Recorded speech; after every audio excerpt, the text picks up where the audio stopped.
শিয়ালদা ও রানাঘাটের মধ্যে শীতাতপ নিয়ন্ত্রিত ইএমআই ট্রেন এবং এখানেই লেখা রয়েছে যে কেন্দ্রীয় প্রতিমন্ত্রী হিসেবে সুকান্ত মজুমদার এই সফরে অংশ নিচ্ছেন। সুকান্ত মজুমদার দমদম স্টেশনে নামেন এবং ঠিক এই জায়গাটা আমি তোমাকে দেখাচ্ছি যে রাস্তাটা রয়েছে, এখন সাধারণ যাত্রীরা সেখানে ঘোরাঘুরি করছেন। ঠিক এই জায়গাতেই সুকান্ত মজুমদার বেরিয়ে আসেন এবং তারপর এখানে তার দলীয় কর্মী তাদের সঙ্গে কথা বলে তিনি এখান থেকে বেরিয়ে যান। বেরিয়ে এই পেছনের দিকে যদি দেখি সেখানে মূল মেন রোড রয়েছে, সেখানে তার গাড়ি পৌঁছয় এবং সেখান থেকে তিনি গাড়িতে যখন উঠতে যাবেন তখনই তার কাছে খবর আসে যে এখানে গন্ডগোল হচ্ছে, অর্থাৎ ঠিক যে জায়গাটায় আমরা দাঁড়িয়ে রয়েছি সেখানে গন্ডগোল চলছে। এই মুহূর্তে এই জায়গাটায় প্রচুর সাধারণ যাত্রীদের আমরা দেখতে পাচ্ছি, কিন্তু তখন বিজেপি এবং তৃণমূল যুযুধান দুই পক্ষকে আমরা এখানে দেখেছি।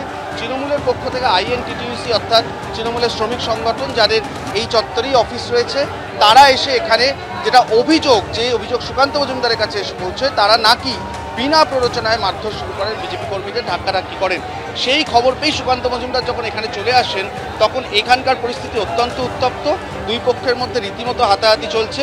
সুকান্ত মজুমদার এসে পৌঁছতেই তৃণমূলের যারা কর্মীরা ছিলেন তারা আরও উত্তেজিত হয়ে পড়েন এবং দুই তরফে অশান্তি আরও বাড়ে। কার্যত আরপিএফ এবং পুলিশ হিমশিম খায় দুপক্ষকে সরাতে।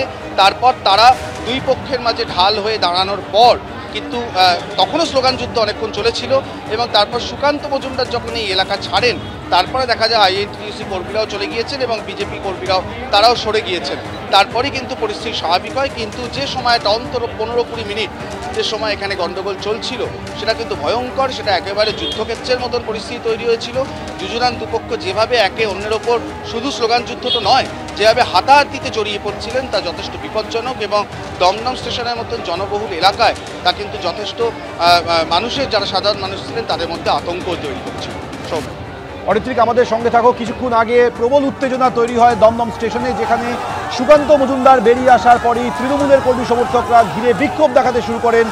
তীব্র বাদুনবাদে পরিস্থিতি উত্তপ্ত হয়ে ওঠে। আরও একবার দেখুন।